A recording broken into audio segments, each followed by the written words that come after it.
Salut tout le monde, c'est Mamax49 et aujourd'hui on se retrouve pour une petite vidéo. Donc je vais parler des erreurs à ne pas faire sur Sparrow, donc ça sera sûrement une série de vidéos. Donc on voit souvent n'importe quoi sur Sparrow, j'ai pris les erreurs les plus grossières et les plus communes. Je vais essayer de vous les récapituler de façon à ce que vous fassiez plus d'erreurs. Donc on commence directement, la première erreur que je vois assez régulièrement c'est un mauvais skill build. Donc vous savez pas forcément quel skill build à faire, donc je vais vous l'afficher là, juste là. Donc c'est tout simple, hein. Vous prenez votre clic droit, donc moi perso je suis au PC, donc vous prenez votre clic droit en premier, donc vous avez, c'est tout simplement le sort qui va faire le plus de dégâts. Ensuite vous prenez l'appui de flèche, donc toujours pour les dégâts, et ensuite vous maxez le passif, et vous prenez l'outil quand vous pouvez. Donc voilà, c'est aussi simple que ça. Donc vous faites ce skill build là, c'est vraiment le skill build optimal, et déjà vous partez sur des bonnes bases. La deuxième erreur, c'est souvent une très mauvaise utilisation du clic droit. Donc c'est aussi la touche R1 sur PlayStation 4 si je dis pas de bêtises. Donc en fait c'est un sort qui fait très peu de dégâts mais par contre il a une très bonne distance. Donc souvent il va être utilisé de façon offensive, genre vous pouvez l'utiliser en pleine teamfight. Alors que c'est vraiment inutile, vous allez faire vraiment beaucoup plus de dégâts avec une simple auto-attaque. En fait il faut l'utiliser de façon défensive, par exemple avant la teamfight. Si par exemple vous voyez qu'il y a un style ou une caméra qui vous fonce dessus, en fait vous pouvez le faire à très longue distance, comme ça il va directement perdre le sprint et vous serez hors de portée, donc en toute sécurité. Donc là par exemple vous voyez il y a une caméra qui me saute dessus, hop je mets le clic droit et du coup il peut plus me rattraper. On enchaîne, la troisième erreur c'est une mauvaise utilisation de l'appui de flèche.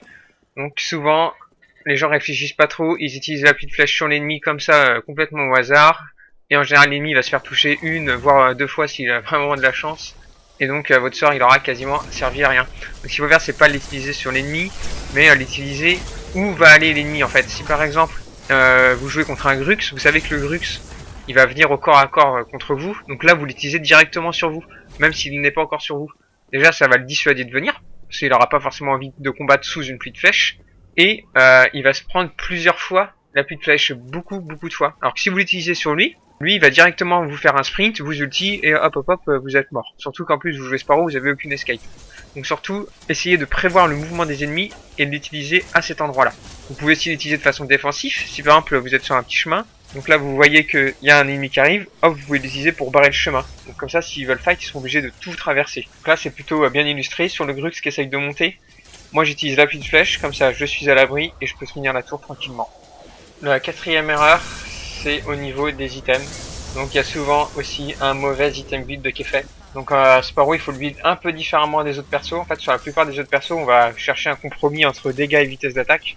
Sur Sparrow vous n'êtes pas obligé, il faut maximiser vraiment la vitesse d'attaque. Tout simplement parce qu'avec le E, donc le passif, c'est vraiment votre sort qui va faire vraiment un maximum de dégâts. Donc à la fin ça rajoute 152 dégâts par attaque.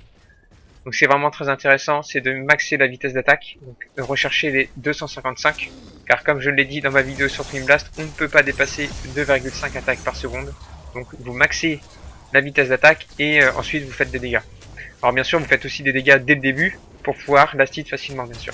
La cinquième erreur elle concerne une carte en particulier qu'on voit assez souvent qui s'appelle Brute Fonceuse.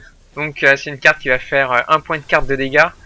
Et pour 4 points de carte, à chaque fois que vous tuez une unité, vous gagnez 20 de mouvement speed pendant 15 secondes. Donc cette carte-là, on la voit très souvent sur Sparrow. Donc c'est pas forcément une mauvaise idée, parce qu'avec l'ulti, vous allez pouvoir toucher tout le monde. Mais en général, ça reste quand même une mauvaise carte. Donc s'il vous plaît, ne la faites pas. Et faites plutôt des dégâts à la place, ou de la vitesse d'attaque, bien sûr. Si vous n'avez pas atteint le max, ou encore même de la survie, ce sera plus utile. L'effet est sympa, mais c'est encore trop cher pour ce que c'est. Donc évitez de faire cette carte, merci.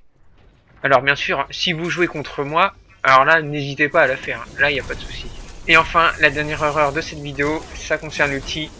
En général, vous allez attendre trop longtemps avant de vouloir utiliser l'outil. En fait, vous allez souvent l'utiliser en teamfight, donc là c'est bien. Mais vous n'allez pas forcément l'utiliser en 1 contre 1, ce qui est pour moi une erreur. Il faut vraiment l'utiliser même en 1 contre 1, même si c'est un outil de teamfight.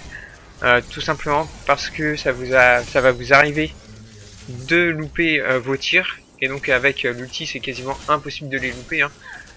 Donc surtout n'hésitez pas à l'utiliser en 1 contre 1 pour éviter de mourir tout bêtement parce que vous n'avez pas utilisé votre ulti.